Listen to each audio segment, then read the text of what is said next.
so much for coming to the beautiful Òran Mór for the 6th annual Grey Day. How are you? Are you well? Good. Isn't it a delight to be in this room with the murals illuminated like this? It's so cool. If you don't know me, hello, my name's Josie Long and I'm delighted to be hosting this event. I'm a big fan of Alasdair Gray. I'm a pathetically embarrassing fan of Glasgow, the city where I live, and it's a thrill for me. And I really thought, I've got a very beautifully written script that I can read from, but before we start properly, I thought I would just find out who was in the crowd today, okay? So what I'd like is, just give me a cheer. Have we got any lovely mums in the crowd? That response is really as you would expect. Oh, yes, actually. All right, we've got lovely mums, great. Have we got any kind friends? Bold explorers. Any bold explorers in the room? I love it. There's one with every single one. Yes. Yes, that's me as well. Literary squirrels? Ooh, wise old owls? I'm going to be you as well. We all work this way. Independent women? Lovely. All the ladies making money. Fabulous prancers? Oh, sorry, fabulous prancers, sir. There's a man on the president. What's that? That's a fabulous prancer. Yeah, I'll do that one. Alright, what about lucky dogs? Any lucky dogs in? Madam, you really have held up the entire sky today, and I'm proud of you. Okay, well, I'll ask for some more later, but that's from the mural, if you don't know, at Hillhead's subway. That you see Alice's beautiful mural, all the different people coming and going. And every time I go through that subway station, I think, I'm going to get a tattoo of one of them. And every time I think, oh, I'm not just a lovely mum, there's too much to me, I can't choose. And what I wished and forgot to do, well, didn't forget to do, could not bring anyone else to do, was I was going to draw every single one of them on my back and at the end do a big reveal, but it's not something you can do yourself and it's hard to persuade strangers. So, hi, my name's Josie Long, I'm a comedian, I'm a filmmaker, I'm a writer, and I live in beautiful Glasgow, not in the West End, I'm not made of money, but I'm delighted to be with you. And today marks the 6th annual Grey Day, but it's also 45 years this year since the publication of by Canongate of Lanark, which is obviously, as we know, one of the most influential works of modern Scottish literature and arguably the archetypal Glaswegian novel, and also a bit of a fun wild trip, huh? I'm also dealing with it. Book 4, what are you up to?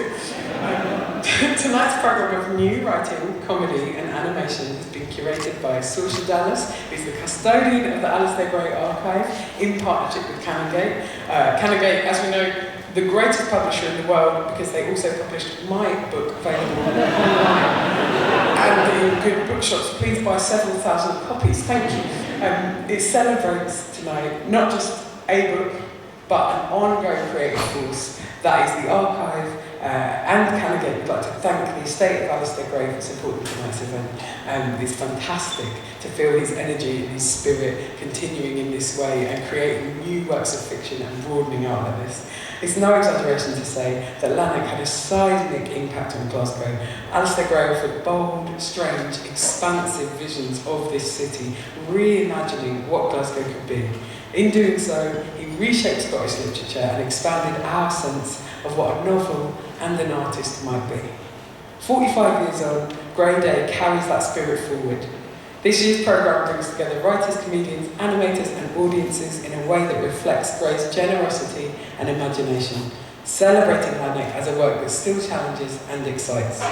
And we gather beneath the wonder of this mural here at the Òran Mór, and it's a reminder that his imagination is surrounding us tonight. It's so present in this part of the city and in this building. So, here's what you can expect today. This evening we're going to premiere 5 new animated films that respond to the Lanark audiobook, which is narrated by Alan Cumming. We'll hear an exclusive reading from Rachelle Atalla, and Alan Bissett performs an extract from his new play inspired by Alasdair Gray and Billy Connolly. There's also, and I hope it's, oh, here we go, look at this, stunning new Alasdair Gray merchandise.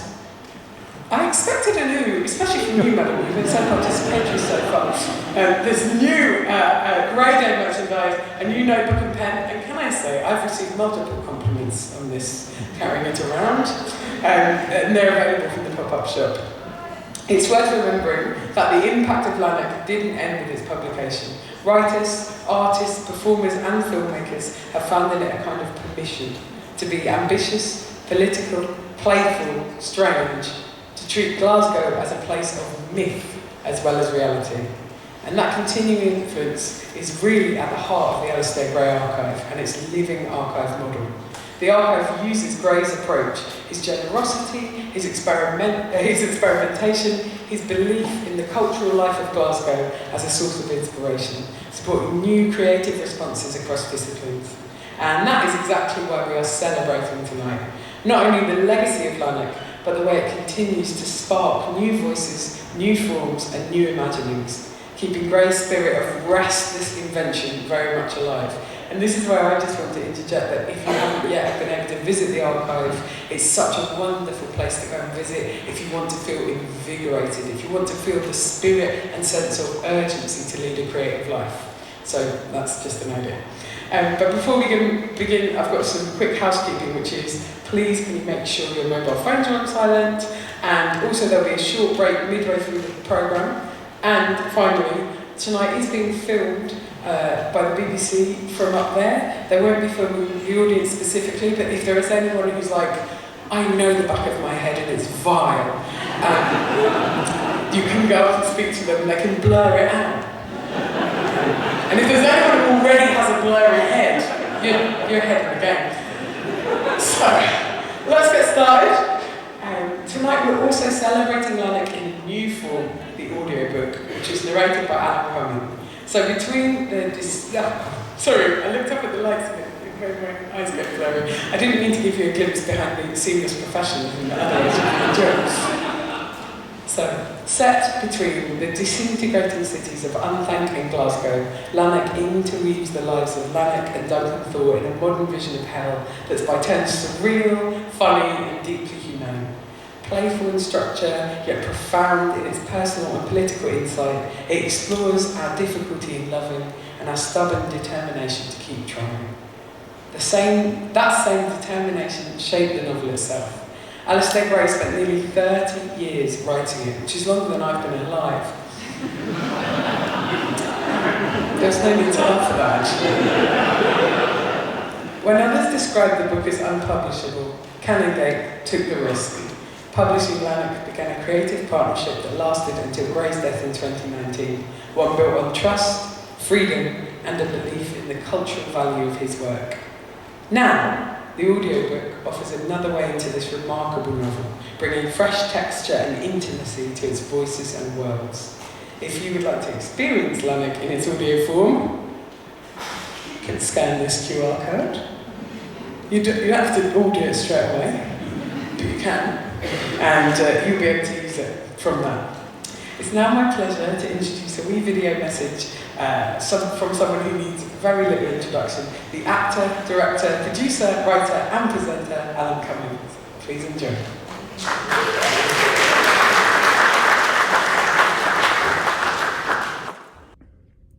Hello everybody, I'm Alan Cumming.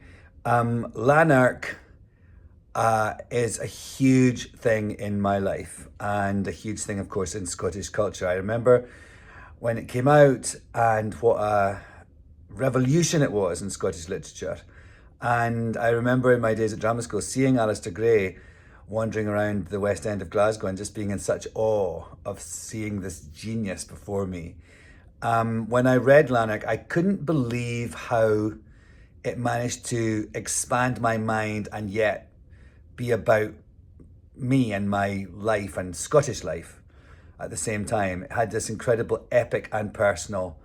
It truly is an epic, and I discovered that again when I came to read it for this audiobook. It was a monumental undertaking. It was exhausting, but it was sort of and my life kind of became this dystopian nightmare actually for the days I was filming it, but it kind of helped, you know. I'm really excited that it's finally coming out, and I'm also really excited to now introduce to you some animation that has been specially created for the launch of the Lanark audiobook. It has been created by Ann Dinh, Ollie Pearse, Tintin Lindkvist Nielsen, and Miranda Peyton-Jones. And I hope you enjoy it, and I hope you enjoy the audiobook of Lanark as much as I enjoyed reading it.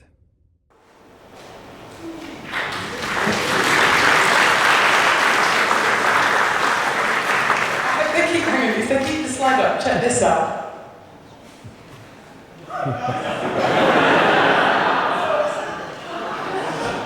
You hire a clown, you get the results, don't you? We're going to turn to the first of these 5 new animated works now. They were commissioned by AGA Custodian through an open call for emerging artists. These films respond to excerpts from the new audiobook, and the first is by Ann Dinh. It focuses on Chapter 1, Book 3, introducing Lanark and his acquaintances at the Elite Cafe. The cafe, located above a cinema, is dim and unwelcoming, its muted browns creating a sense of gloom. Among its youthful patrons, despite this, it serves as a social hub, with various cliques discussing politics, art and jazz. Lanark, a mysterious young man, often alone on the balcony in a black raincoat, offers a quiet contrast to the lively crowd. Ann's animation emphasises environment and colour, inspired by 19th century coffee house decor and lighting. She incorporates surrealist touches to capture the novel's unique tone and atmosphere. Enjoy.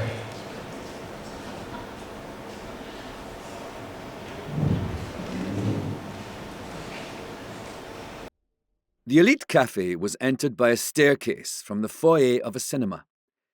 A landing 2/3 of the way up had a door into the cinema itself, but people going to the Elite climbed farther and came to a large, dingy-looking room full of chairs and low coffee tables.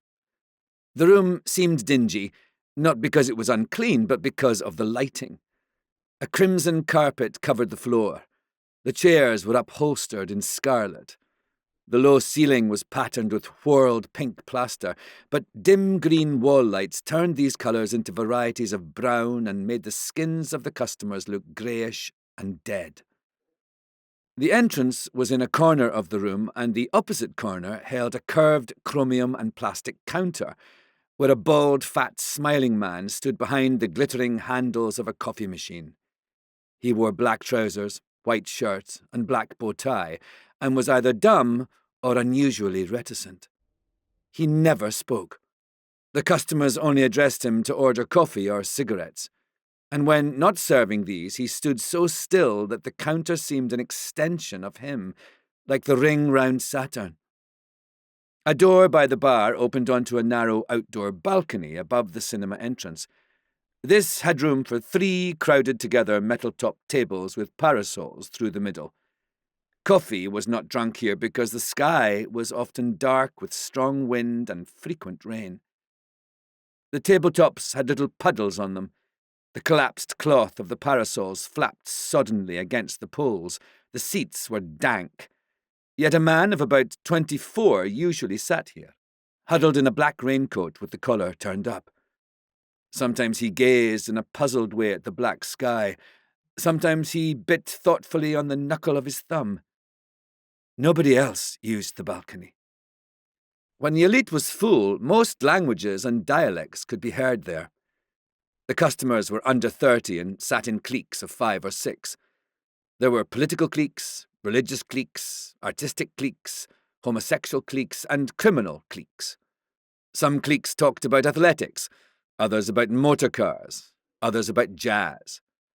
Some cliques were centred on particular people, the biggest being dominated by Sludden. His clique usually occupied a sofa by the balcony door. An adjacent clique contained people who had belonged to Sludden's clique, but grown tired of it, as they claimed, or been expelled from it, as Sludden claimed. The cliques disliked each other, and none liked the cafe much. It was common for a customer to put down his coffee cup and say, "The Elite is a hellish place. I don't know why we come here.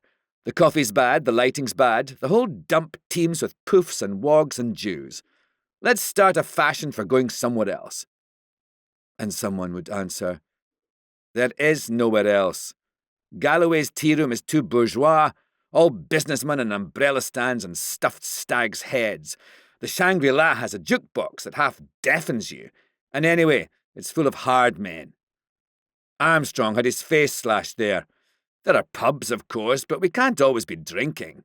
No, this may be a hellish place, but it's all we have.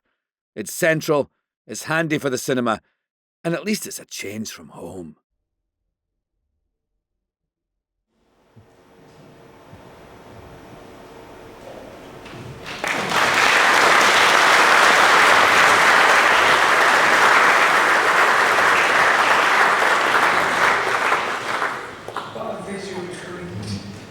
Next, I am delighted to welcome onto the stage Rachelle Atalla, who's going to read from her newly commissioned short story, Waste Management.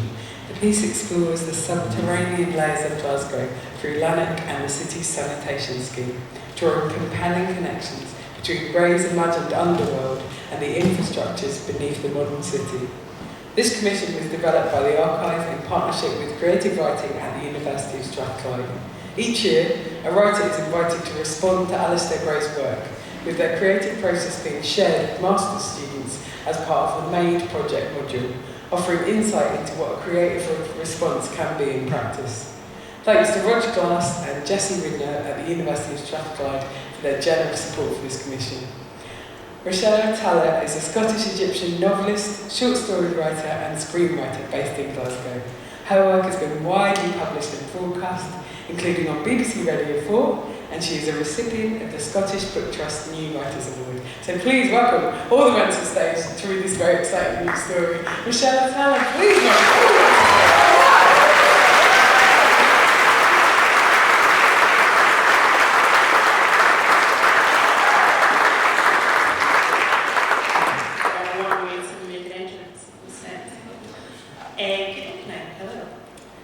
Long before I had any aspirations to be a writer, I was an 18-year-old pharmacy student studying in Strathclyde, living in a flat at St George's Cross.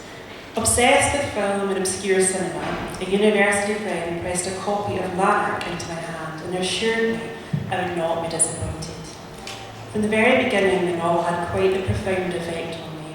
It announced itself without fear or intimidation, a surprising, playful and experimental novel where realism and surrealism confronted one another. I'd never read anything quite like it before.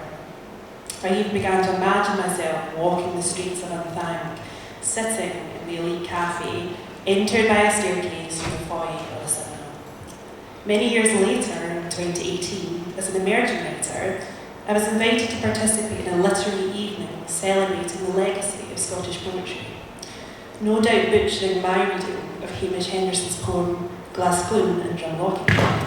But just before going on stage, we were made aware that Alasdair was in the audience. And I can still feel the energy and excitement from us and the knowledge that the author of Lanark was there, waiting to listen to us. And here today, his legacy in the Scottish literary, artistic and political landscape continues to inspire many. Which brings me to the Alasdair Gray Archive, established in 2020 and spearheaded by Custodian Extraordinaire Sorcha Dallas. This incredible, creative, evolving space offers a real insight into how Alasdair practiced and shared his creativity with others. There's also a space inviting each of us to engage and continue conversation and artistic expression. Being a huge fan of Gray's work, I can imagine my elation when I was invited by the Archive, in partnership with the Creative Writing Department at the University of Strathclyde, to create a response to Gray's work we imagine in Glasgow, particularly as we reflect on Lanark's 45-year anniversary. But where to begin? Alasdair is a prolific creator, his canon of work so vast, not to mention Lanark being one of Scotland's most important and celebrated novels. It was all at once incredibly exciting, but also daunting. Alasdair was never shy to talk about the writers and artists that influenced his own work, and to a degree, we all work from the same canvas, bringing something of ourselves to each piece, blending it in with the work of others before us. In the end, the process of creating this commission became one of osmosis, very much wanting to be guided by Lanark and the archive, leaning on ideas and artefacts that I instinctively found myself being drawn to. Inspiration came in many forms, in the painted Kincardine streetscape in the 50s, with its sense of place and time distorted. It came from brief, almost fleeting notes that he wrote to himself in his ledger, and it came from his vast library and the annotations he scrawled across hundreds of books that provoked or moved him. One example that stayed with me from the book In Quiet Places by Michael McLaverty, right underlined a section that reads, "It's the half-said thing that produces intensity of expression." And I find this simple quote quite beautiful, a reminder I often need, and perhaps Alasdair needed too from time to time, that good art leaves space for interpretation. It leaves room for ideas to breathe. It leaves room for debate. Particularly inspired by Book 3 of Lanark, I wanted to create my own surrealist version of the city that is my home. I also wanted, with Alasdair in mind, to draw on our ability to persevere in a landscape that appears more hostile to us. Naturally then, as you can imagine, I decided to write a short story centred around the topic of sanitation, something I think Alasdair would have approved of. This story, called Waste Management, explores the subterranean layers of Glasgow through its sanitation infrastructure, while also interrogating how we sanitise truth for appearance. It is in a world so, let's start again. In a world where so much feels as though it is disappearing before us, Alasdair reminds us that ideas are always there to be remembered and reimagined. And if we continue to interrogate these ideas, then nothing disappears at all. I'm going to read an extract from Waste Management now, but the whole story has been recorded at the archive, and hopefully there'll be a link soon, so if you do choose to watch it, please do. The story follows Ruth, a recent art school graduate who finds employment as a night shift worker in the city's sanitation department, cleaning up waste while essential sewage upgrades are carried out. And here we meet her as she returns home after one of her night shifts. So, buckle in.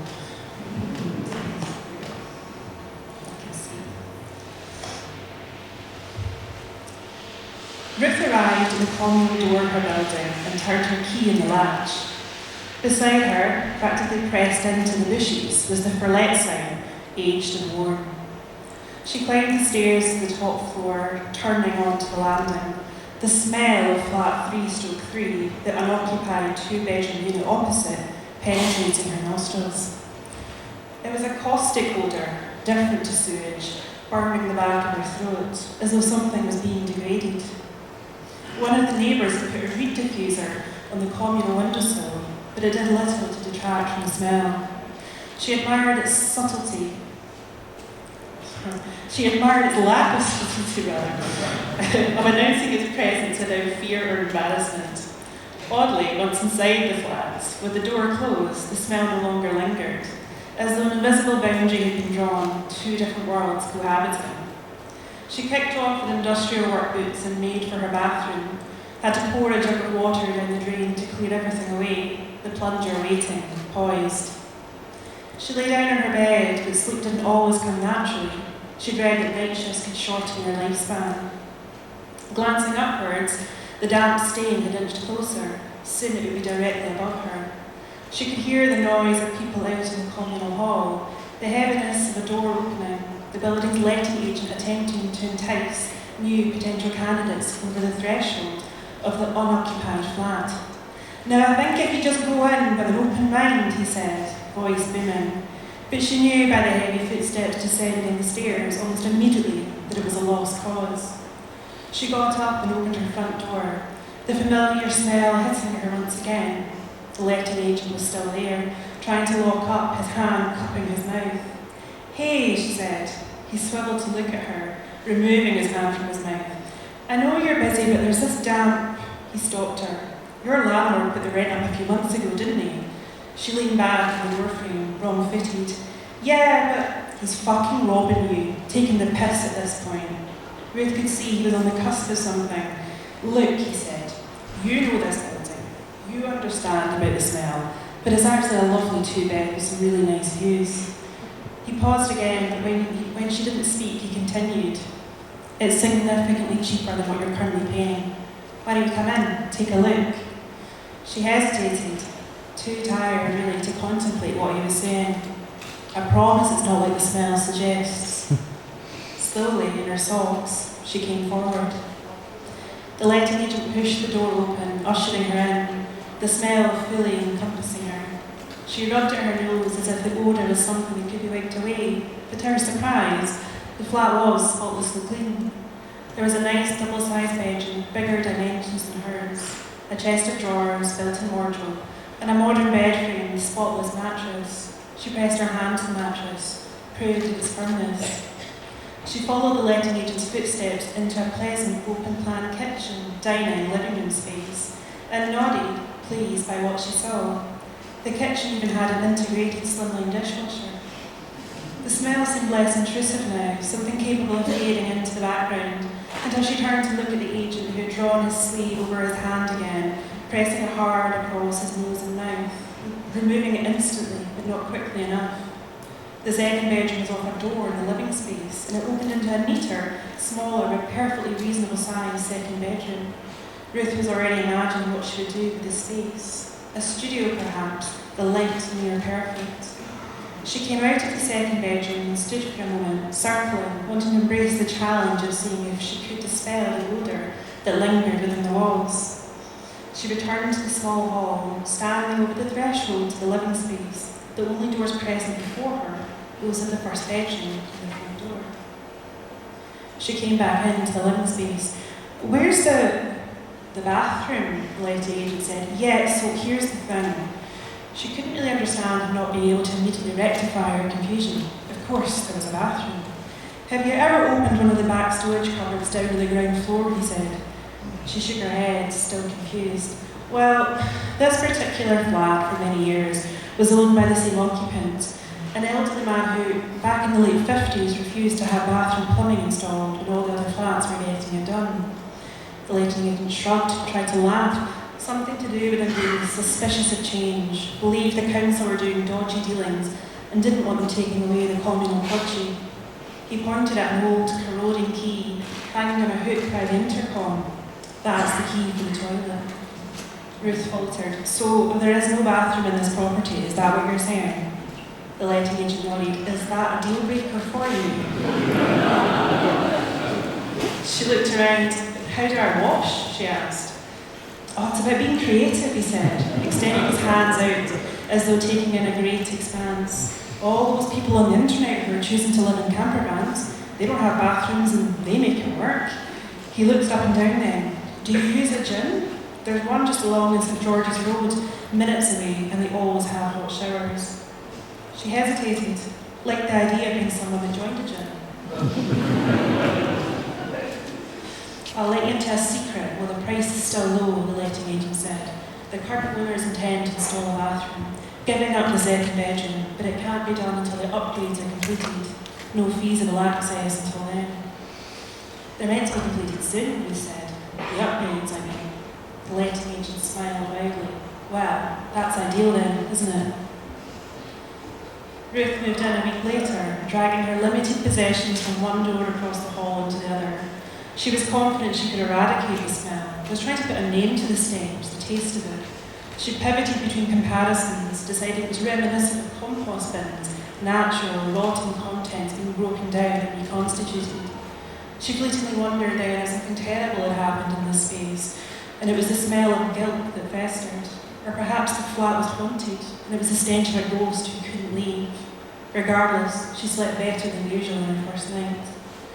But in the morning, reality began to surface, her bladder bulging after a restful 9 hours of sleep.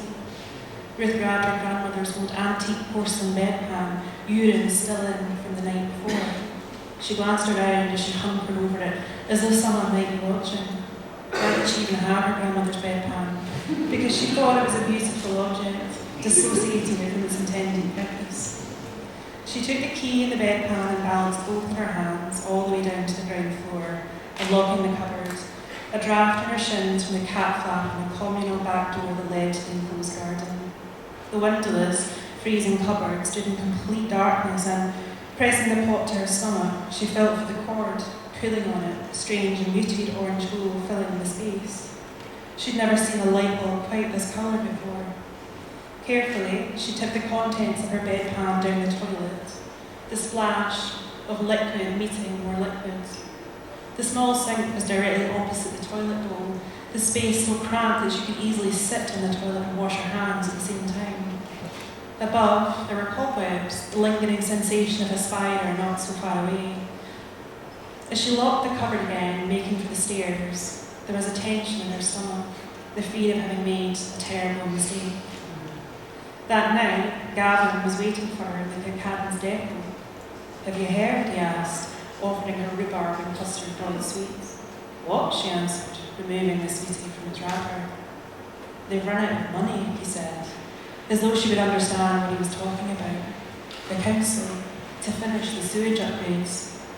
She stopped, her thoughts turning to her toilet that was and wasn't there. "No, that's not right," she said, her voice rising, indignant. "It's going to be finished soon. You said so." He exhaled, mournful in his posture. There goes my fancy shower room. They drove in silence, Ruth endlessly scrolling. There was nothing until there was something.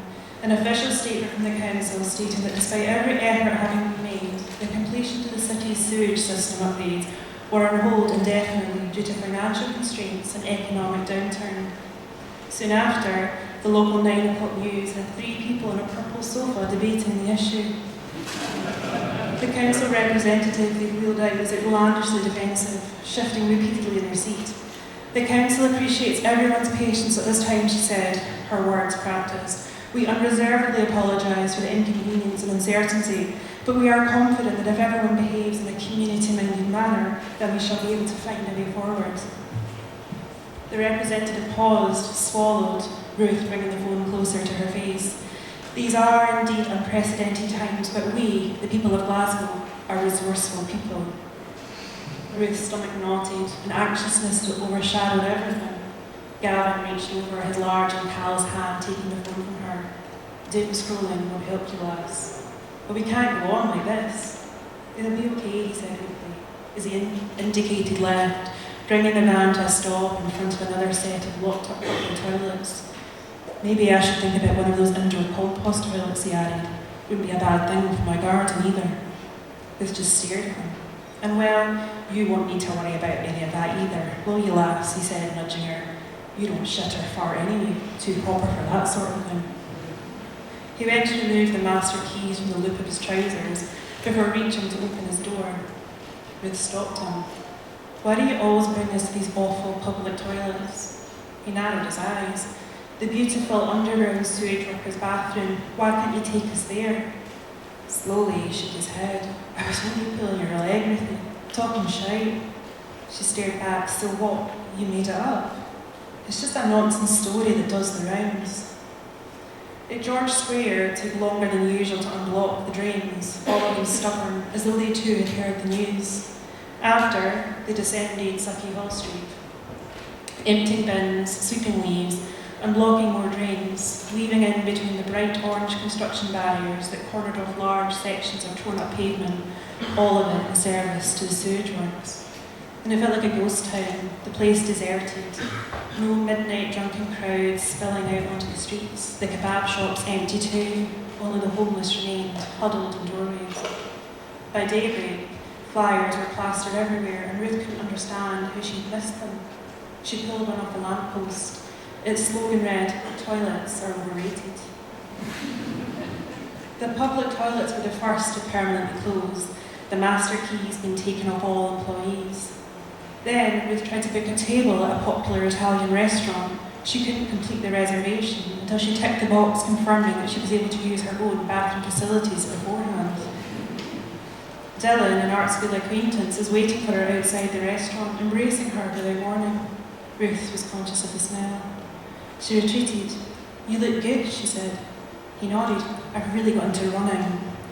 Inside, they were placed at a table by the window, and Ruth was aware of another sanitation worker outside, fighting a blocked drain in her periphery. "So do you think you'll make it to my exhibition?" Dylan asked, tucking into a plate of beef ragout. She kept her gaze on the sanitation worker outside. I'll try, as long as it doesn't clash with one of my shifts. You're still doing that? He asked, mouthful. She looked at Dylan, then forked her penny alla arrabbiata, the cheapest dish on the menu. He placed his cutlery down and held her eye. You need to make more time for your work, Ruth. Seriously. Everyone still talks about your installation at the postgrad show. Transcendent. She tried to smile, forcing pasta into her mouth. So, where is your exhibition? The Apothecary in the West End? Ruth swallowed. The coffee shop that your uncle owns.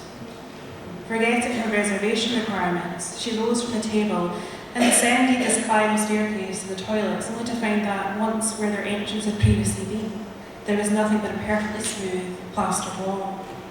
She returned to her table, crossed her legs, and ordered an affogato. Messages of camaraderie began to spread. The city was so heartened by its community's resilience. Evolution was an incredible thing. It was unnatural for humans, unbecoming, to have been excreting so many bodily fluids for so long. A woman was interviewed on the same purple sofa, explaining in great detail how she had trained her body to no longer urinate. The excess liquids were being sweated out of her instead, and she'd never felt better. Others were announcing on social media that they were removing their bathrooms, leading the way in this new age of enlightenment. Even talking about toilets became a source of shame. It was almost immediate, the desire for this narrative to be adopted. People barely mentioned the smell of sewage, as though through sheer determination they had eradicated its existence. Yet Ruth was still emptying bins full of human waste. In Ruth's spare bedroom, she tried to mark out the dimensions of a bathroom suite in masking tape, needed to imagine where everything would go, but it was useless.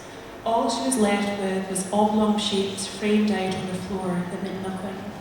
She trawled the internet for the perfect toilet and bathroom, but despite hours of scrolling, she could no longer find any images, all toilet-related content seemingly removed.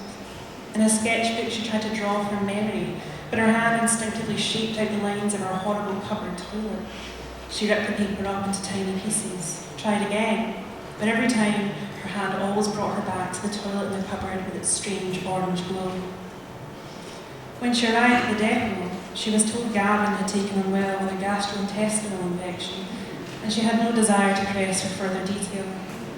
Instead, she was paired with Johnny, and they were dispatched to a fly tipping site, but he barely spoke a word to her, his eyes glued to his phone, as she heaved fit to burst bin bags into the van. Do you ever think about that work day out we had a few months ago, she asked, when we snuck into one of the toilets together and nearly got caught by Pamela? He replied, eyes still locked on his phone. Ruth stopped lifting rubbish. What exactly was holding your attention? He looked up briefly. Sorry, loads of people are trying to buy property out in the countryside, like prices are tripling. Why? She asked. He shrugged. Easier to piss and shit in the woods, I guess. And you care because my gran passed away recently and her house is in the middle of nowhere, so I'm trying to figure out how much it might now be worth. She kicked a bag towards him, its contents spilling open, the stench of human waste. It was 2 or 3 in the morning by the time they parked up at George Square, directly in front of the city chambers. Ruth assumed they were there for more routine shit collecting and drain unlocking, but one of the security guards opened the front door and ushered them in, muttering something about waste management. Johnny nodded with the conviction of someone who knew where he was going, but Ruth had only been inside the building once, for a photo opportunity to celebrate the new night shift staff the city had found money to hire. She'd stood in a semicircle with other uniformed recruits, while the lead counsellor for sanitation services positioned herself in front of them, smiling at the camera.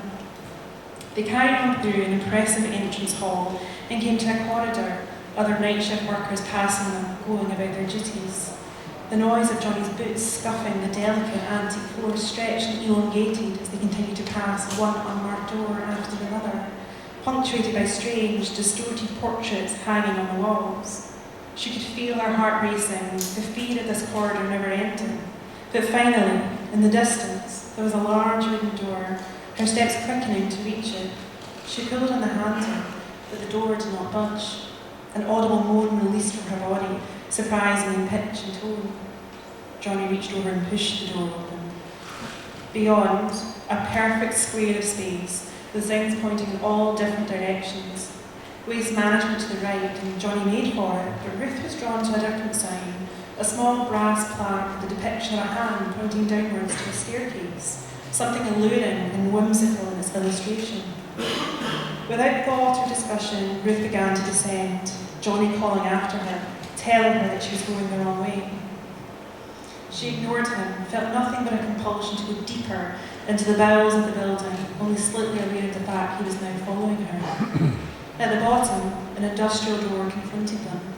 Ruth pulled it open with ease, revealing a stone tunnel beyond, damp and echoing with the drip of water. Darkness wrapped around them, only a small bulb of light in the distance ahead, a beacon calling them. The ground under their feet was wet, the slightest splash of water with every step they took. Ruth was aware of the silhouette of pipes overhead and to the side.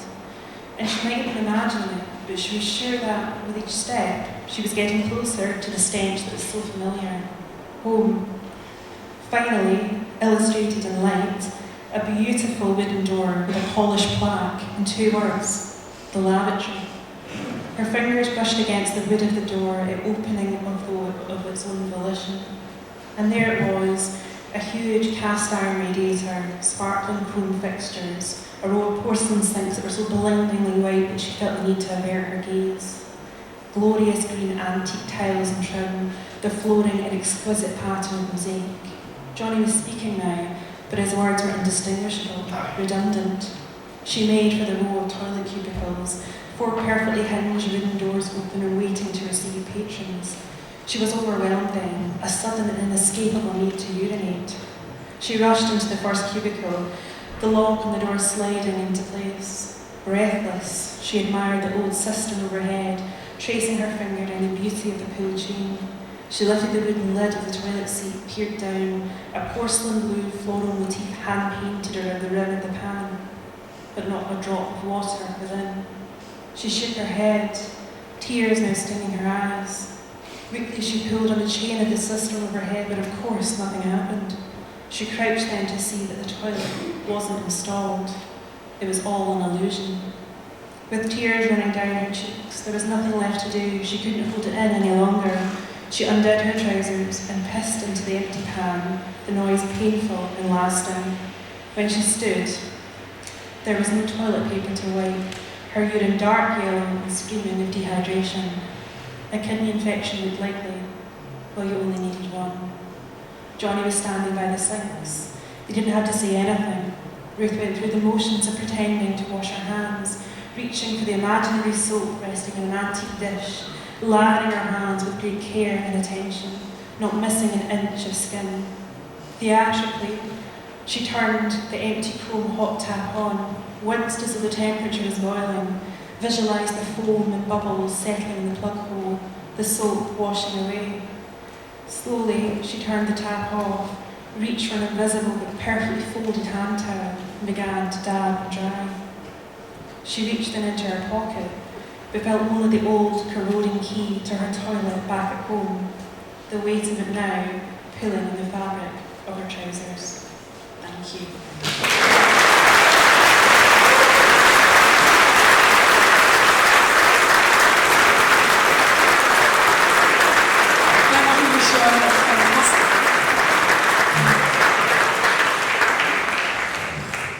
Next up is the second animation. This is by Ollie Pearse. His work, I'm just going to cover a little bit of people just moving around because I'm a truly professional compere. Okay, that's that covered.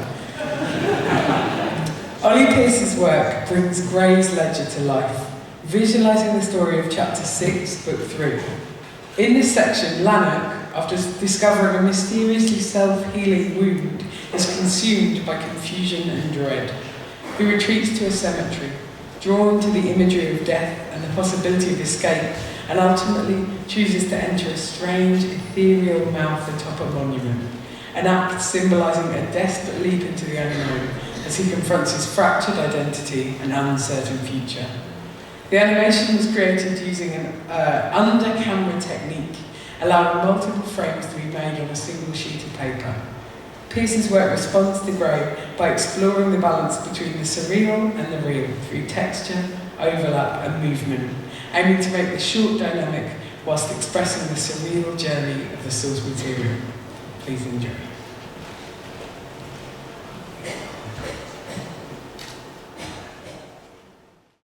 He was standing near railings with a bank of snow beyond them, which the rain had not dissolved. Some naked trees grew out of it. The trees and snow had such a fresh look that he climbed the railings and waded upward between the trunks. The lamps in the street behind showed a dim hillside laid out as a cemetery. Black gravestones stood on the snowy paleness, and he climbed between them, amazed that the ground of this place had once swallowed men in a natural way. He had reached a path with a bench on it, brushed snow from the seat with his sleeve, then knelt and banged his brow hard there 3 times, crying from the centre of his soul, "Let me out! Let me out!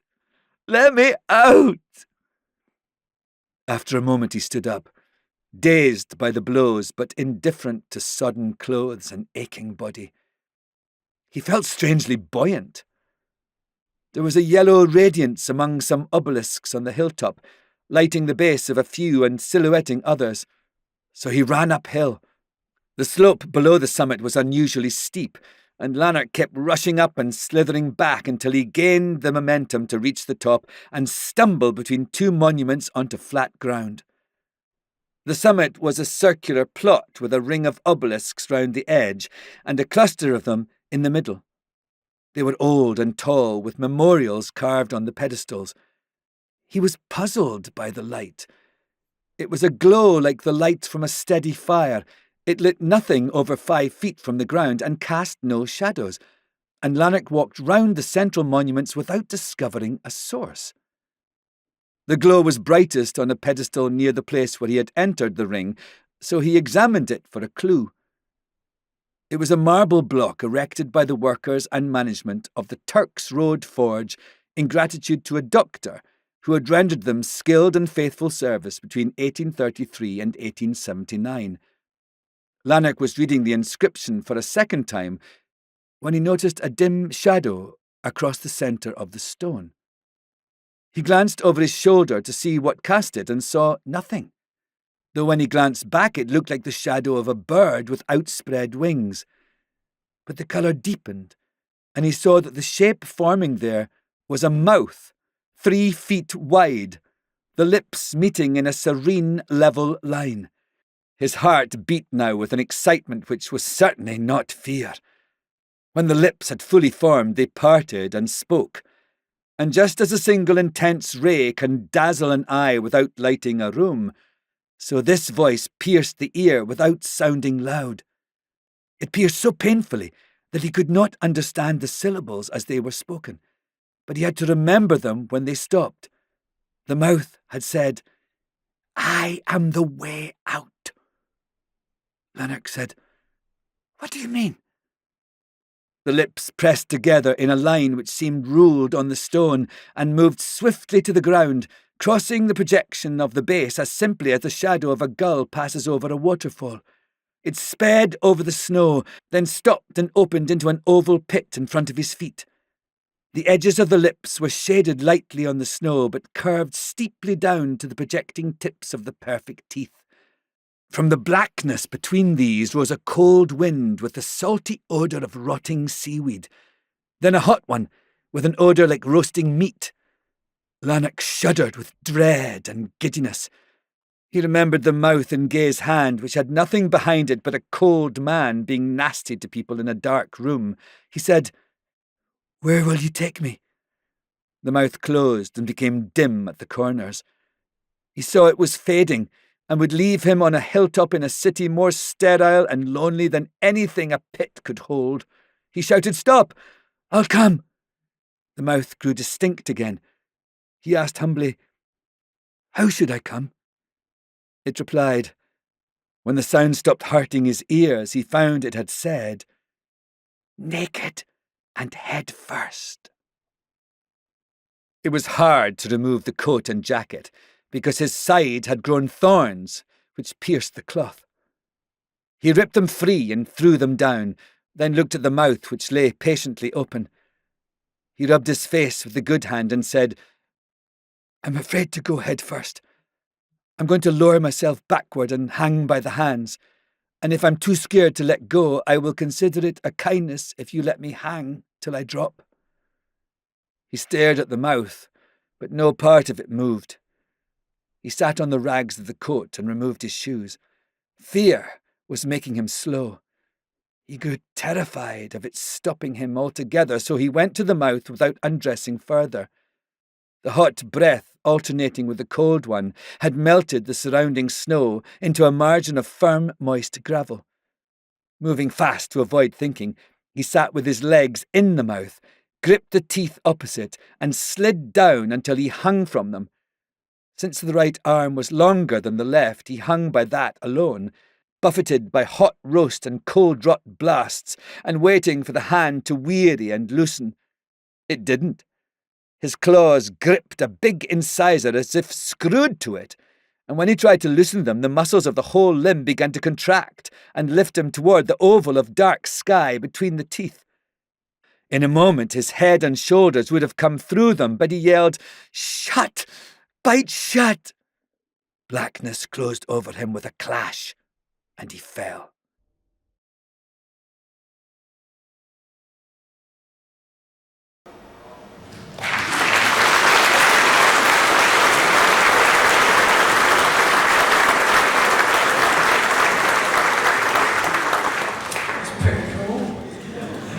Now we've got time for a short break, so please everyone have a drink, have a look at the incredible merch stall, and we'll see you in 15 minutes for the second half. But a round of applause for everything, everyone.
Duncan Thaw drew a blue line along the top of a sheet of paper and a brown line along the bottom.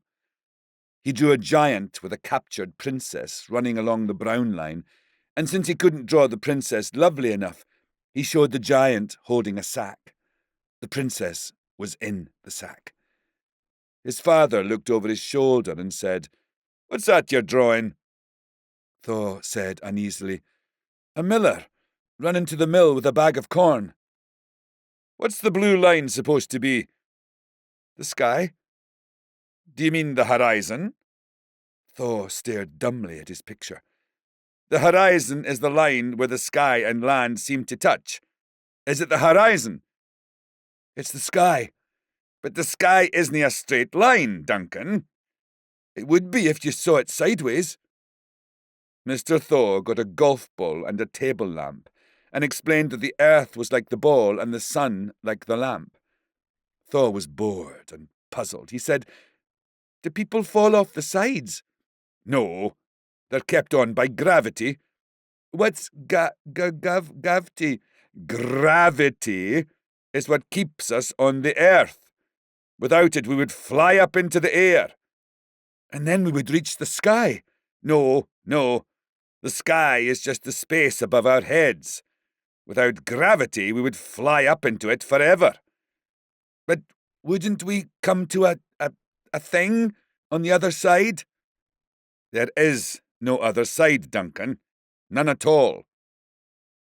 Thaw leaned over his drawing and drew a blue crayon along the line of the sky, pressing hard. He dreamed that night of flying up through empty air till he reached a flat blue cardboard sky.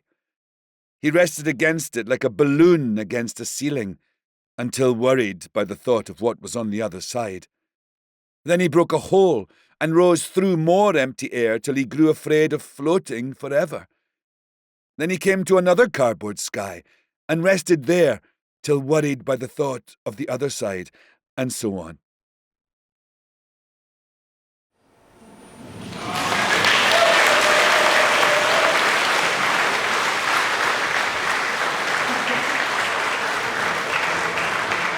I was enjoying that so much I genuinely forgot I was comparing. I was like, that was great! So now is another animation by Tintin Lindkvist Nielsen.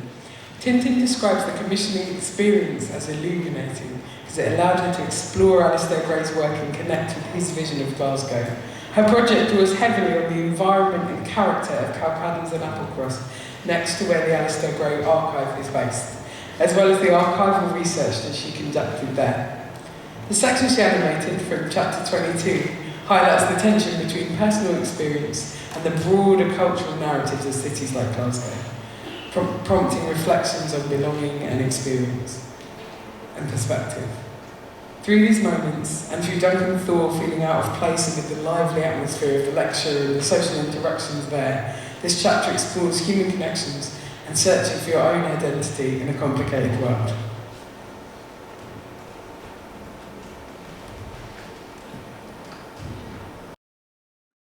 One morning, Thaw and McAlpin went into the Cowcaddens, a poor district behind the ridge where the art school stood.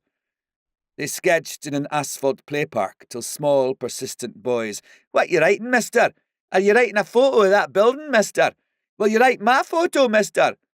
drove them up a cobbled street to the canal. They crossed the shallow arch of a wooden bridge and climbed past some warehouses to the top of a threadbare green hill. They stood under an electric pylon and looked across the city centre.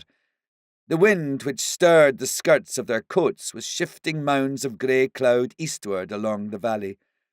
Travelling patches of sunlight went from ridge to ridge, making a hump of tenements gleam against the dark towers of the city chambers, silhouetting the cupolas of the Royal Infirmary against the tomb-glittering spine of the necropolis. "Glasgow is a magnificent city," said McAlpin. "Why do we hardly ever notice that?" "Because nobody imagines living here," said Thaw. McAlpin lit a cigarette and said, "If you want to explain that, I'll certainly listen." "Then think of Florence, Paris, London, New York. Nobody visiting them for the first time as a stranger because he's already visited them in paintings, novels, history books and films. But if a city hasn't been used by an artist, not even the inhabitants live there imaginatively. What is Glasgow to most of us? A house? The place we work? A football park or golf course? Some pubs and connecting streets? That's all? No, I'm wrong. There's also the cinema and library. And when our imagination needs exercise, we use these to visit London, Paris, Rome under the Caesars, the American West at the turn of the century, anywhere but here and now.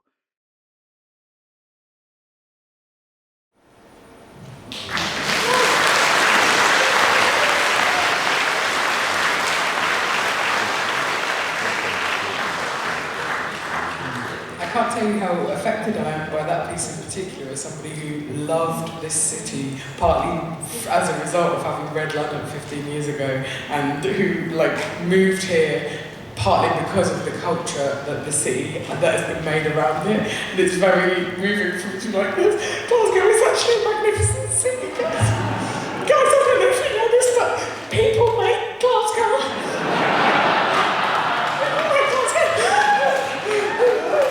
So, no big deal. Can you imagine how overwhelmed I was when I saw that it was on all the bins?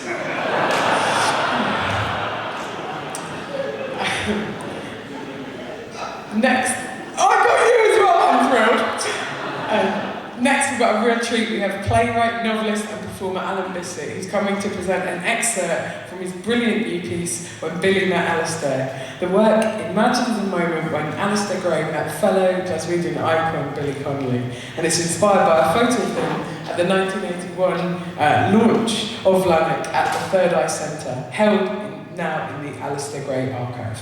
Commissioned by the AGA and the Glasgow International Comedy Festival, great festival. Okay, fine, you don't believe that, but it is true. In 2025, the piece gained critical acclaim when performed at the Fringe Festival last year, and the full play will be performed at the Citizen Theatre in March this year as part of the festival. So, Bissett's acclaimed body of work includes the Moira trilogy, 2009 to 2024, but please welcome him onto the stage, Mr. Alan Bissett. Everybody, please welcome him to the stage.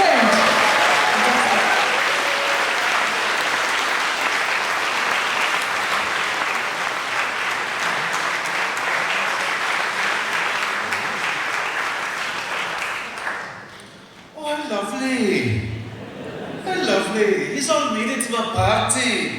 I get to see all your funny wee faces all night. Oh, and here's Pamela coming with my cake. Bloody hell! Will you look at the size of that thing? Pamela, it's like an elephant Roger in a sweetie shop. And 60 candles, darling, we're in LA. You'll burn the bloody place down. Keith Richards, he'll be wanting to snort the ash of it and everything. Okay, here I go. Oh, look at that. First time and everything. Hello. Hello. It's so nice to see you all. It's nice to see so many familiar faces in my own front room. This reminder of one's rapidly fading fucking mortality. Oh, he's a lot of speech as well. Well, what can I say? I never thought I'd make it to 16, never mind 60. But that's a Glasgow upbringing for you, isn't it? You know you've come a long way. When 1 minute you're trying to catch a jilly piece that's been thrown out the top story of a tenement flat, and the next, Cher's blocking your downstairs toilet. Don't worry about it, Cher, darling. We've all had to do a big jobby in our time. But you're fucking cleaning it. It's been a strange trip, let me tell you. Pamela wrote a book about it last year, didn't you, Pansy? Had me in the psychiatrist couch and everything, telling me about your mother. God, where to even start? But if it wasn't for you, Pamela, I wouldn't even be here, to be honest with you. I mean, do you remember when we were first circling each other? Around about 1981. I'd called you for that phone box in Sauchiehall Street in Glasgow. A bit pissed, you know, because I'd been at the book launch earlier that day for Alasdair Gray. Who's Alasdair Gray? Are you hearing this from Clapton here? Who's Alasdair Gray? They used to call you God, Eric. you're supposed to know everything. Alasdair Gray, okay. He's a wee, chubby Glaswegian genius. Wrote a book called Lanark, which is a total headfuck, by the way. And it's about that thick, you dropped it, you break every bone in your foot. And when I phoned up Pamela to ask her out, I'd been at the book launch for Lanark in the Third Eye Centre in Sorcha Street in Glasgow. Wasn't even sure I'd wanted to go to a book launch, to be honest with you, because I thought it might be full of wankers, you know, like in here tonight. But some pals of mine were going, guys I knew from the folk scene at Whistle Winkies, and I thought, oh fuck it, at least there'll be free bevy. So I tell them this story, Pamela. I mean, it's part of our history when you think about it. And it's my birthday party, I can tell whatever fucking story I like. Okay. Are we sitting comfortably, boys and girls? I said, are we sitting bloody comfortably, boys and girls? There we are. Then we'll begin.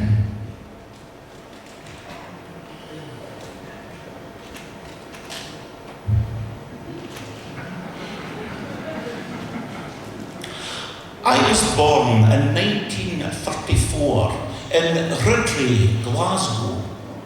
The sort of people who surrounded me in Rydri, my family's friends and neighbours, were bank managers, office clerks, teachers, lawyers and the like. Rydri was also home to Berlin prison, which created a rather schizophrenic effect.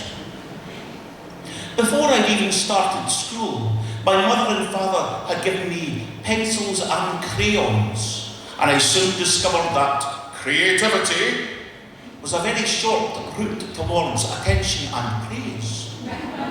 Furthermore, the creating of artistic objects is the only sort of work available to people who cannot get along with others, but would still like to feel special. From 1945 onwards, Rydri Public Library became the centre of my life, and I retreated into my imagination whenever possible, only emerging from it again when forced to. At the age of 5, I was confined to a room with 40 other children for 6 hours a day, 5 days a week, being ordered about by a series of strangers who found me no more interesting than any of the other children. Luckily, this prison came equipped with pencils and paper, and so, from there one day, I wrote the following poem. A fairy on a mushroom, sewing with some grass, and a pine needle for the time to pass. Soon the grass it withered, the needle broke away. She sat down on a tiny stone and wept for half the day. From an early age, I had a rather high opinion of myself as a maker of imagined things, since I frequently had signs from other people about my prowess. And so, for the next 20 years, I tried to close the gap between that which I wished to achieve and that of which I was capable. As a result of this, as well as certain emotional deficiencies in my mother and my father's propensity for, shall we say, discipline, I became a confused, angry and frustrated child, the only outlet for these feelings being the drawing of pictures and the writing of stories. In 1950, when I was 16 years of age, I conceived of an idea for a fantastical other world, at the centre of which stood an alter ego of myself. In 1954, at the age of 20, I conceived of a different idea, a more tragic one, about an artist named Duncan Thaw, growing up in post-war Glasgow. The bringing together of these two stories, one about my alter ego, The other, about Duncan Thaw, became, over the course of the next 27 years, the novel the world has come to know as Lanark, A Life in 4 Books. Lanark! What a shot right between the eyes that was. I've got a copy of it somewhere here. Let me see if you can. There it is here. I mean, look at this thing. It could eat you alive. Look at these beautiful illustrations. He did them himself, you know. I told you, he's a bloody genius. Wait till you hear this. It's made up of 4 books. Starts with book 3. Obviously. And here's the thing. Not one scene in it is set in fucking Lanark. Lanark's the name of the character. He lives in this weird version of Glasgow called Unthank. Then you've got this other guy, this artist called Duncan Thaw, who lives in actual Glasgow. He goes insane, kills himself, and you realise that Duncan Thaw and Lanark are actually the same guy. And the Unthank is sort of like the afterlife. And there's this crazy bit when Lanark opens a door and goes into a room. And there's fucking Alasdair Gray, right in the book. And he tells Lanark that he's fictional. And you think, well, maybe we're all fucking fictional. Maybe we've all been dreamt up in the imagination of some mental writer god. I told you, it's fucking mad. Enid Blyton, it was the assuredly is not. And in Scotland, this is considered like the greatest novel ever written. And here's all of you Hollywood bastards. And not one of you's made a film with it.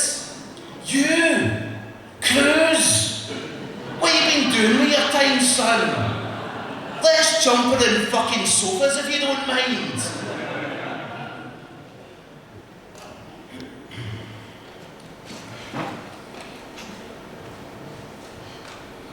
As I may have mentioned earlier, my mother was not a warm woman. It was many years before I cried over her death. But when I finally did cry, it was as though an iceberg of tears had melted inside of me. I was rather relieved to discover that the iceberg had been there all along, waiting to melt. You see, one exists at a certain distance to one's own feelings, which can be rather difficult on occasion, but rather handy on others, when one has a great deal of work to do, for example.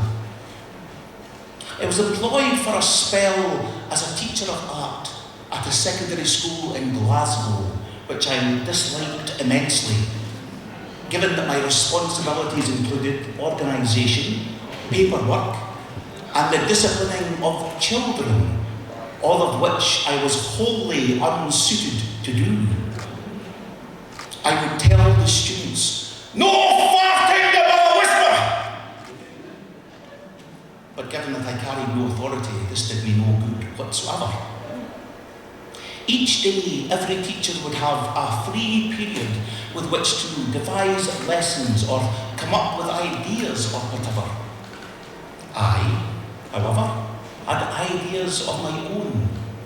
I liked to lock the door, lie down on the floor, and fall into a deep and peaceful sleep, dreaming of fantastical other worlds. This served me well until such time as I slept through the bell. The students could not gain entry to the room.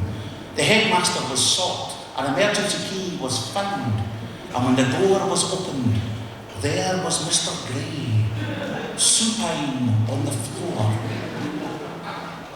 Needless to say, I did not remain in post for very long after that. Being virtually unemployable, I painted murals around Glasgow for a wee bit of money or food. all the while still writing my magnum opus, Lanark, which would be to the Socialist Republic of Glasgow what the Aeneid was to ancient Rome. Or perhaps it would merely be a fart above a whisper.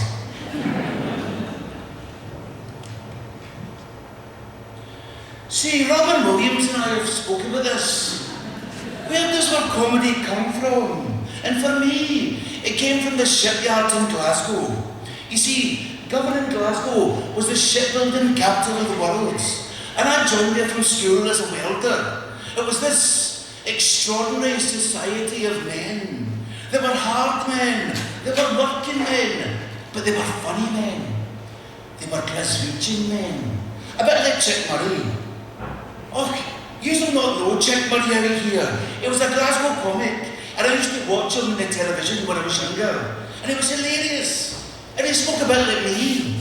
I liked the one they did about this woman who finds him sitting there on the pavement, and she says, "What's the matter? Did you fall?" And he says, "No, I was trying to break a bar of chocolate in my back pocket." And the next day I went to school and told my teacher that I wanted to be a comedian. And he said, "Well, Connolly, I haven't seen you play football at lunchtime. You're pretty close to achieving your aim." You see, I just wanted to be as funny as ordinary folk. I think there's something magical about being in a pub and seeing a group of pals having a wee catch-up. And they're just chatting away, and then boom! There's this explosive laughter. Then they go back to chatting, and boom! There it is again. They're not even trying to be funny. They're just talking about their lives and laughing. But there's something wonderfully real about it that you don't get in Hollywood because it's unrehearsed. You know, and the trigger for it is this certain kind of tension. Maybe this guy's not getting on with his wife, and this guy's skint, and this guy's worried about his kids, and this guy's on the verge of losing his job. So it creates this siege mentality, which means that whatever one of them says is funny as fuck to all the rest of them. That's where my soul is. Dear Mr. Gray, I was given your novel Lanark by my secretary. She told me that she thought you had a gift for writing, and I agree with her. Unfortunately, I do not agree that the book is any different from many other books out there on the market. It's just another one of those about the sensitive author going through a tormented adolescence. Every young man I have read about seems to be exactly the same. I am not convinced that Glasgow in the last 20 years is any different from any other town or city in the UK in the last 20 years. I am sorry that we cannot help you with this project, but I do believe that no publisher will take on yet another exploration of this topic. I do hope that one day you hit upon material which is rather more creative. Yours sincerely, Spencer Curtis Brown.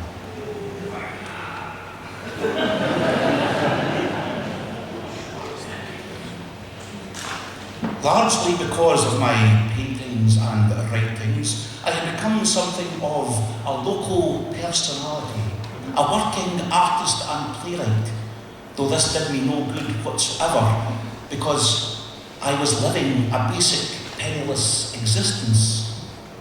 Though others admired my talents, this did me no good, because I had no money, and had not yet achieved the sort of success which I craved. I had, in short, nothing. Oftentimes friends would feed me for fear that I would not feed myself. This is because, oftentimes, I would not feed myself. Around this period, I wrote a poem entitled Wanting. I am newborn. I want to suck, sweet and sing, and eat, and laugh, and run, and fuck, and feel secure and own my own home and receive the recognition due to a man in my position and not have nobody to care for me and not be lonely and die.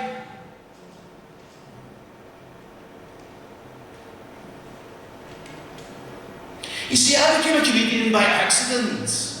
I actually started off as a folk singer, getting round the clubs, you know, playing the banjo after all the fucking singing shortbread pins I'd missed off. You know, and I remember this one night, I was playing a folk club in Fife, and I was playing a song called St Brendan's Isle, about St Brendan's journey from Ireland to America.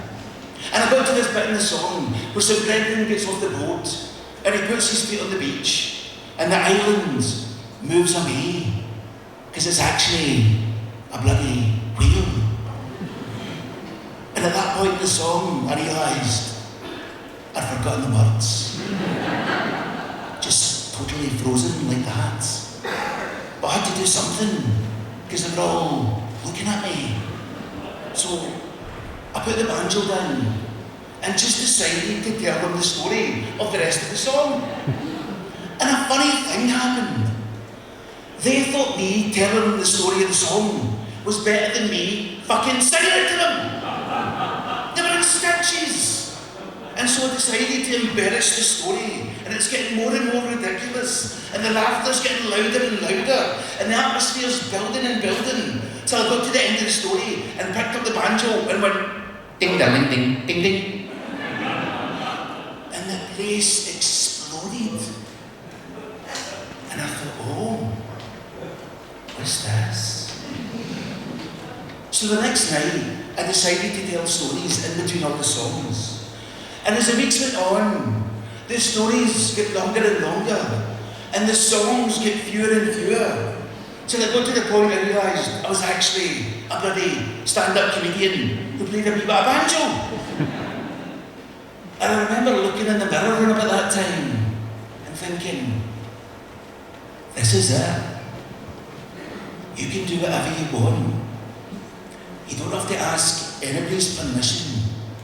No your dad's, no your Auntie Mona's, nobody's. It was as though I'd reached the end of the first act of my life, and I was glad to have made it to the interval in one piece. But the whole second half was still unwritten. And I remember looking in that mirror and thinking, I'm Billy Connolly, and I'm going to bite your bum.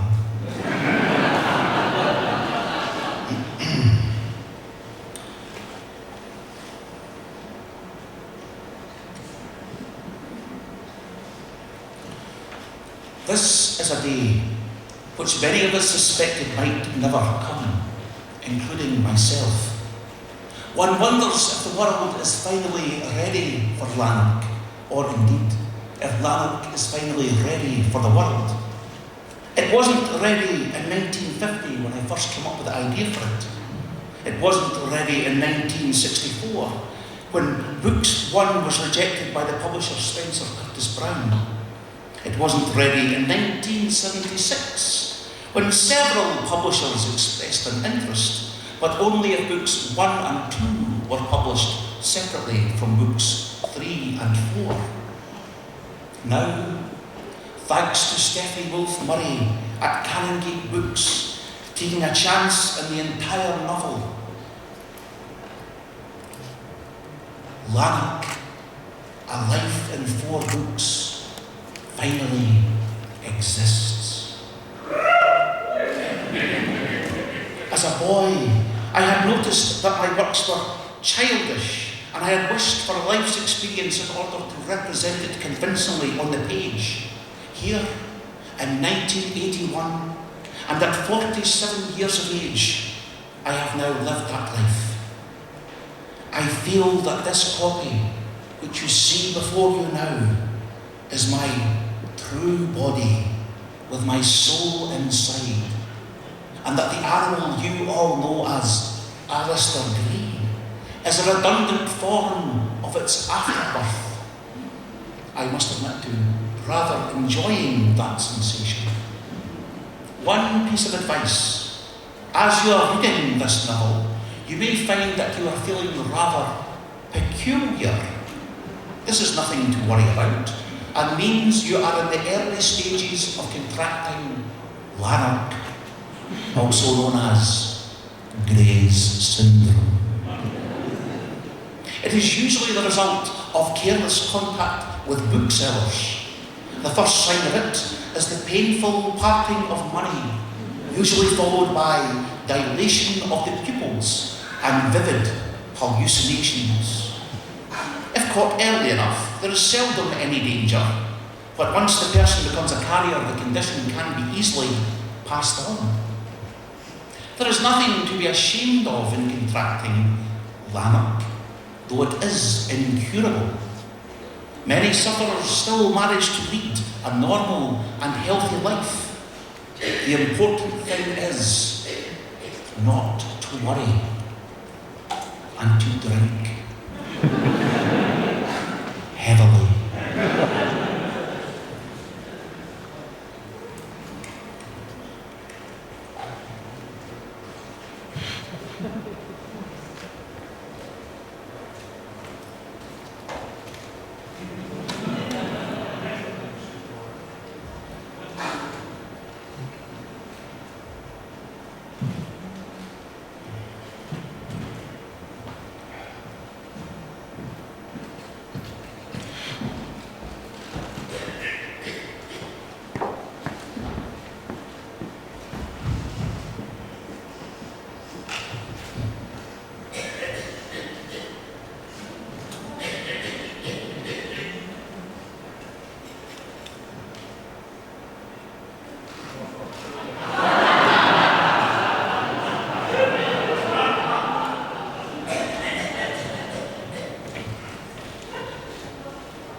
Hello, my name's Alan Bissett. Taking a wee breather because that Billy Connolly voice is murdering my throat. And, quite frankly, any excuse to get into the games. Now, as you probably know, in book 4 of Lanark, there's a scene where Lanark goes into a room and meets the author of the novel, who has to break it to Lanark, he's a fictional character, and explains to him why he's writing the book. So I figured, given that precedent, that would allow me, as the author of this play, to talk to you about why I've written it. So, like most people here, like most people in Scotland, I grew up watching Billy Connolly on telly. He's the only thing that the whole family found funny. And just for a wee bit of context, my sister famously once said she doesn't find comedians funny. No, certain comedians. Comedians. Even she likes Connolly. And of course, if you're Scottish and working class, it feels like it represents you, because there he is, talking about stuff that you recognise in an accent that's a bit like yours. All Scottish people understand that kind of part. Like how he talks about the way that Scottish people sing at Hogmanay. Carry home, Seri home. Or how we're always singing about being far away from home, even though we're in a front room. But obviously, he's beloved beyond Scotland because he's got a curiosity for the whole of mankind and a love in his heart for every culture that he meets, which, given his upbringing, is really saying something. He's a fucking inspiration to every single one of us, alright? You know. Alasdair I discovered a bit later. I was maybe in my mid-20s, and I knew I wanted to be a writer. And people said to me, well, if you're going to be a Scottish writer, you need to read Lanark. It's this mountain that you have to climb. And I'm not going to lie, it kind of took me 2 or 3 goes to climb it, because it's not always an easy book to get through, but when you get to the summit, my God, the views. That novel was the reason why I eventually moved to the West End of Glasgow. And I used to walk about, hoping to bump into him, and looking at his murals at Hillhead Underground Station, and this one, and the Chip restaurant. And my friend, the writer Rog Glass, who is in the room here today, worked as Alasdair's secretary, and used to tell me stories about what it was like working for Alasdair.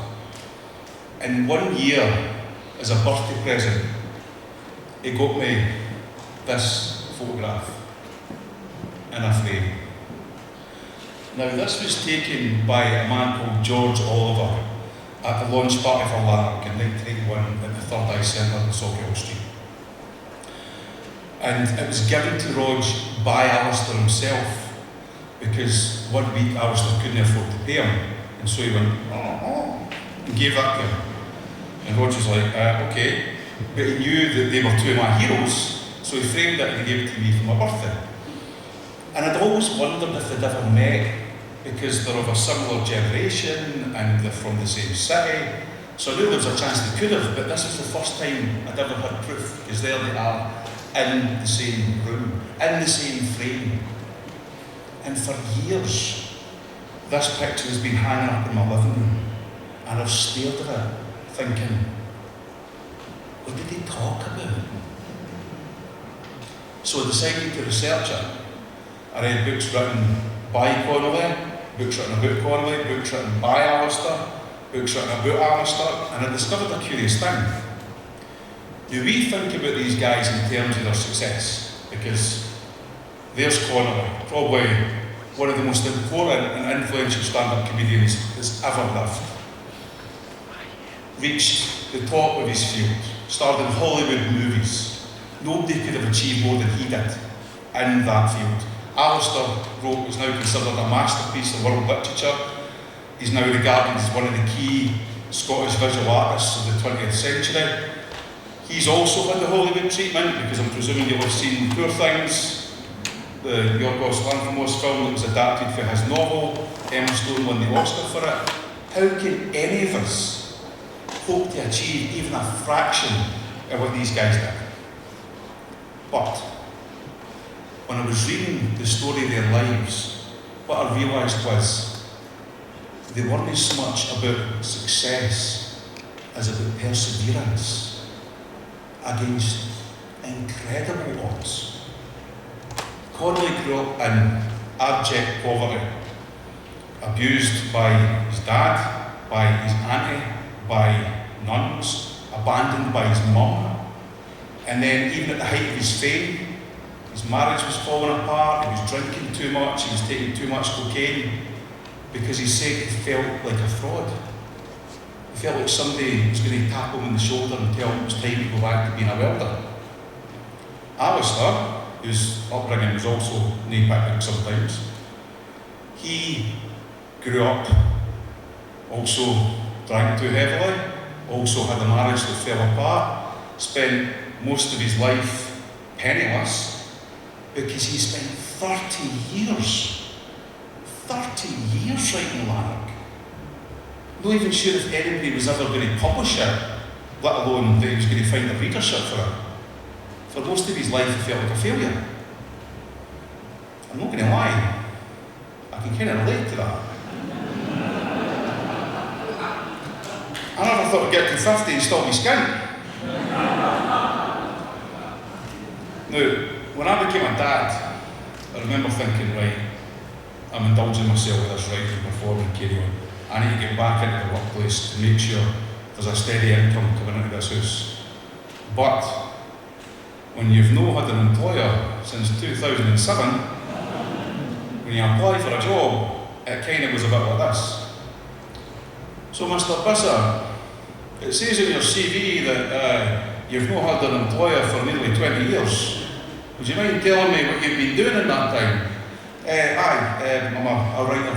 I write stories and plays. So, like, We pretend folk talking to each other.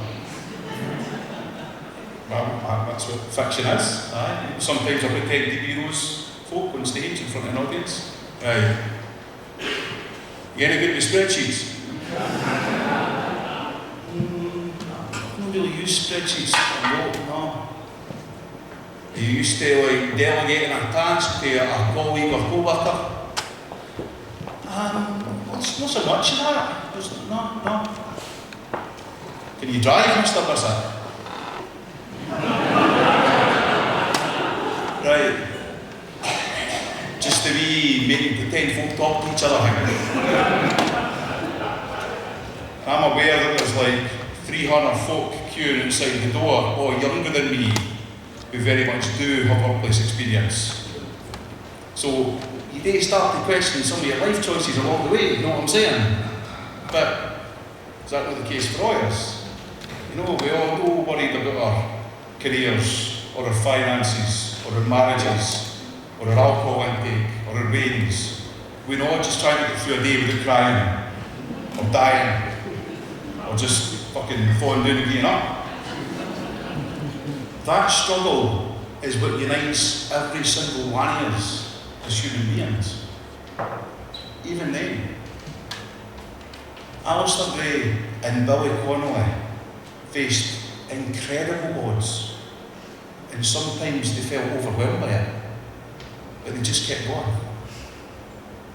Every person in this room gets up in the morning and just keeps going. This is the only thing that I know how to do. So this shows me just keeping going. That's what I went for it.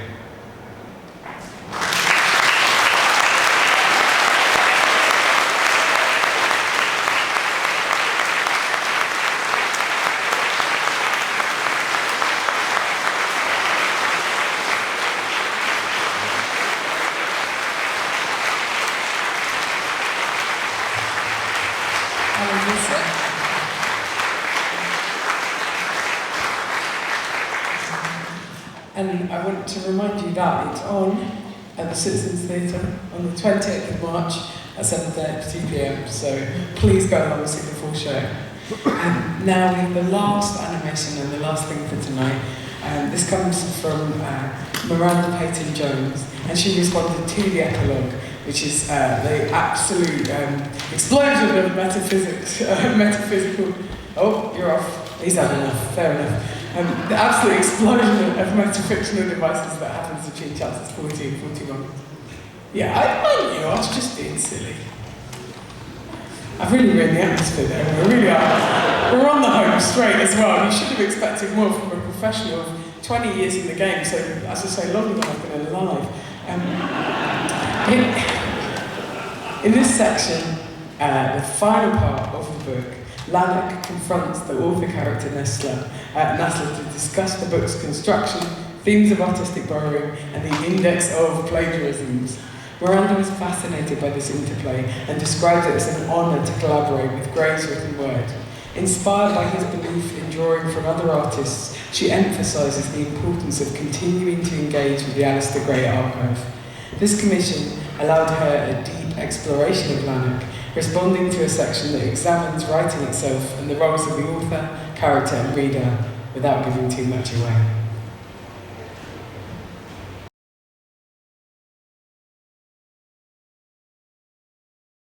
He entered the room with no architectural similarity to the building he had left. The door on this side had deeply moulded panels and a knob. The ceiling was bordered by an elaborate cornice of acanthus sprays. There was a tall bay window with the upper foliage of a chestnut tree outside and an old stone tenement beyond. The rest of the room was hidden by easels holding large paintings of the room. The pictures seemed brighter and cleaner than the reality, and a tall, beautiful girl with long blonde hair reclined in them, sometimes nude and sometimes clothed. The girl herself, more worried and untidy than her portraits, stood near the door wearing a paint-stained butcher's apron. With a very small brush, she was adding leaves to a view of the tree outside the window. But she paused, pointed round the edge of the picture and told Lanark, "He's there." A voice said, "Yes, come round, come round." Lanark went behind the picture and found a stout man leaning against a pile of pillows on a low bed. His face, framed by wings and horns of uncombed hair, looked statuesque and noble, apart from an apprehensive, rather cowardly expression. He wore a woolen jersey over a pyjama jacket, neither of them clean. The coverlet over his knees was littered with books and papers, and there was a pen in his hand. Glancing at Lanark in a sly, sideways fashion, he indicated a chair with the pen and said, "Please sit down." "Are you the king of this place?" "The king of Proven, yes, and Unthank too, and that suite of rooms you call the Institute and the Council." "Then perhaps you could help me. I am here." "Yes, I know roughly what you want, and I would like to help. I would even offer you a drink, but there's too much intoxication in this book." "Book? This world, I meant to say. You see, I am the king, not the government. I have laid out landscapes and stocked them with people, and I still work an occasional miracle, but governing is left to folk like Monboddo and Sludden." "Why?" The king closed his eyes, smiled, and said, "I brought you here to ask that question." "Will you answer it?" "Not yet." Lanark felt very angry. He stood up and said, "Then talking to you is a waste of time." "Waste of time?" said the king, opening his eyes. "You clearly don't realize who I am. I have called myself a king. That's a purely symbolic name. I'm far more important. Read this and you'll understand. The critics will accuse me of self-indulgence, but I don't care." Footnote 1. To have an objection anticipated is no reason for failing to raise it. With a reckless gesture, he handed Lanark a paper from the bed. It was covered with childish handwriting, and many words were scored out or inserted with little arrows. Much of it seemed to be dialogue, but Lanark's eye was caught by a sentence in italics which said, Much of it seemed to be dialogue, but Lanark's eye was caught by a sentence in italics which said... Lanark gave the paper back, asking, "What's that supposed to prove?" "I am your author."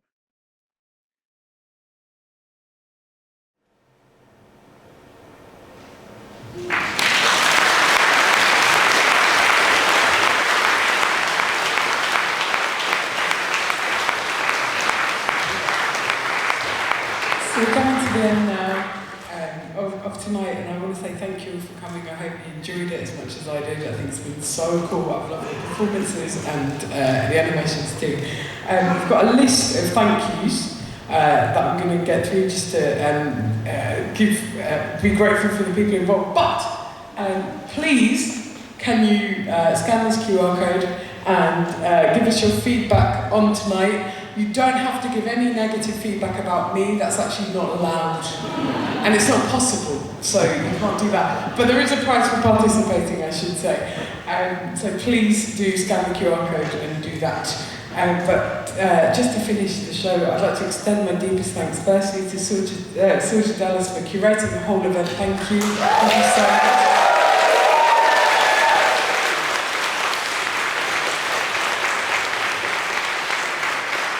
And then thank you to Abby Carter for the design and to the wider Alasdair Gray Archive team for bringing everything together. Thank you.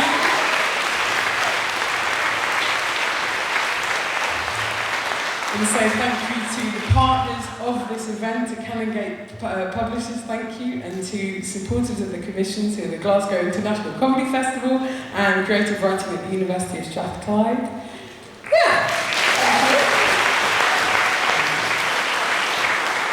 Thank you to the estate of Alasdair Gray for the ongoing support. Thank you to Crew, Brock and everyone at the Òran Mór for supporting Grey Day and for making it happen each year in this unique grey venue. And please give a round of applause to thank all of the incredible creatives who brought the evening to life: Alan Cumming, Rachelle Atalla, Alan Bissett, Ann Dinh, Ollie Pearse, Tintin Lindkvist Nielsen, and Miranda Peyton-Jones. Thank you so much. And, of course, thank you for coming to this this and for always championing Alasdair's work. It's very cool. And thank you also to Alasdair Gray. Because of him, Glasgow is ever changing, ever imagined, a city full of possibility and wonder. So here's to Alasdair and to a Glasgow that continues to be reimagined in the spirit of his creativity. I've been Josie Long. Have a lovely journey home. We'll see you again. Thank you so much.